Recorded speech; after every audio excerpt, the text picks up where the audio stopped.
नाही, युगायुगांची शांती आहे, सक्षम होत सफल आहे, दैवी चमत्कार ती आहे, दैवी चमत्कार.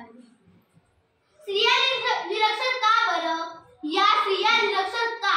स्वातंत्र्याच्या 75 वर्षानंतरही असे का? असे अनेक प्रश्न आपल्याला निर्माण झाल्यानंतर स्त्री शिक्षणासंबंधित इतिहास आणि वर्तमान आपल्याला मोठा प्रश्न निर्माण करतो. नमस्कार, माझे नाव शिवाला संदीप बोडके. आज मी तुमच्या समोर विषय मांडत आहे, स्त्री शिक्षणाचे महत्त्व. स्त्री शिक्षणाचे महत्त्व. स्त्री शिक्षण कशासाठी?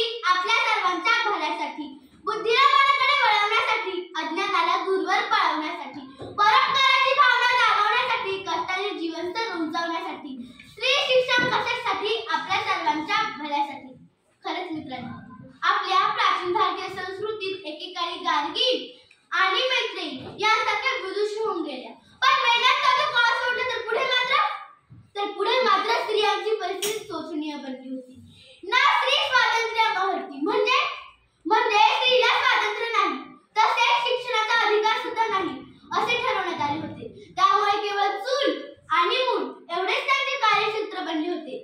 शिक्षण आणि बाहेरच्या जगाचा वारही न लागल्यामुळे त्या परावलंबी बनल्या. जिच्या हाती पाळण्याची दोरी तीच समाजाला उतरली, अशी आपल्याकडे म्हण आहे. परंतु आपल्या पुरुष प्रधान संस्कृतीमुळे स्त्री शिक्षणाकडे दुर्लक्ष झाले. एका यशस्वी पुरुषामागे एका स्त्रीचा हात असतो. एका यशस्वी पुरुषामागे एका स्त्रीचा हात असतो. जिजाऊला स्वराज्य स्थापन करणारा एक सुपुत्र दिला. स्वराज्याची जिद्द महाराजांच्या मनावर कोणी बिंबवली? त्यांचा संस्कार कोणी केले? होय मित्रांनो, होय, जिजाऊ होत्या, म्हणूनच महाराज घडले गेले. हे माझ्यापणी कोणी टाळेल का?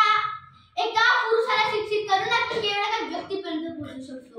एका पुरुषाला शिक्षित करून आपण केवळ एका व्यक्तीपर्यंत पोहोचू शकतो, परंतु एका महिलेला शिक्षित करून आपण संपूर्ण जगापर्यंत पोहोचू शकतो.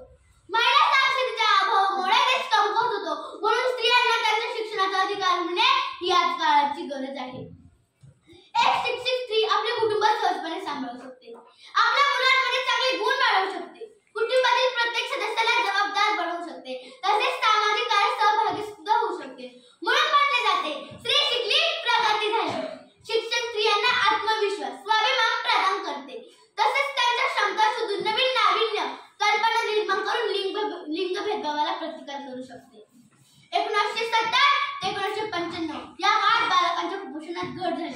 म्हणून मित्रांनो, सुशिक्षित स्त्री आपले कौटुंबिक उत्पन्न वाढवू शकते, कुटुंबातील गरजा भागवण्यास सक्षम होऊ शकते. म्हणून स्त्री शिक्षण ही आज काळाची गरज आहे. पहिली माझी ओवी ग सावित्रीच्या बुद्धीला, महिलांच्या शिक्षणाचा पाया तू घातला, महिलांच्या शिक्षणाचा पाया तू घातला. या ओवीप्रमाणे ज्योतिबा फुले यांनी स्त्री शिक्षणाचे महत्त्व ओळखून आपल्या पत्नीला शिक्षित केले. या देशात सावित्री शिकल्या, त्यांनी स्त्री शिक्षणाचा महायुद्ध उभारला आणि या स्त्री आधुनिक प्रगतीचा चेहरा बनली आहे. स्त्री देशाची पंतप्रधान बनली, राष्ट्रपती बनली, पायलट बनली आणि चंद्रावर सुद्धा पोहोचली. ते सुद्धा शिक्षणाच्या सामर्थ्यावर. नमस्कार, माझा त्या सावित्रीला 380 खरंगावर घेतले. नमस्कार, माझा त्या महामानवाला की त्याने सांगितले, शिक्षण हे वाघिणीचे दूध आहे आणि ते पिल्यावर माणूस गुरगुरल्याशिवाय राहत नाही. ते पिल्यावर माणूस गुरगुरल्याशिवाय राहत नाही. आजच्या काळात महिला राणी लक्ष्मीबाई, कल्पना चावला, कविता राऊत अशा अनेक महिला पुरुषांबरोबर काम करतात. मग मला सांगा, स्त्रिया कुठे कमी पडल्या? अहो सांगा ना, स्त्रिया कुठे कमी पडल्या? आज आपल्या संपूर्ण क्षेत्रात महिला विविध क्षेत्रात आपली कामगिरी बजावत आहे. मग मी एवढंच सांगू इच्छिते, घे भरारी शिक्षणाची तू मान उंच कर देशाची. घे भरारी शिक्षणाची तू मान उंच कर देशाची. तू आई, तू मुलगी, तू पत्नी, तूच पत्नी, तूच मुलगी, तू प्रयत्नांना लागली, तूच खरी उन्नती. पुन्हा मागे फिरू नको, साक्षरतेचा धडा गिरवल्याशिवाय. आता मात्र तू थांबू नको. जर भारताला उद्याचा महासत्ता देश बनायचा असेल तर तिथल्या स्त्री शिक्षणाशिवाय पर्याय नाही, हे सर्वांनी लक्षात ठेवले पाहिजे. या देशात सावित्री शिकल्या म्हणून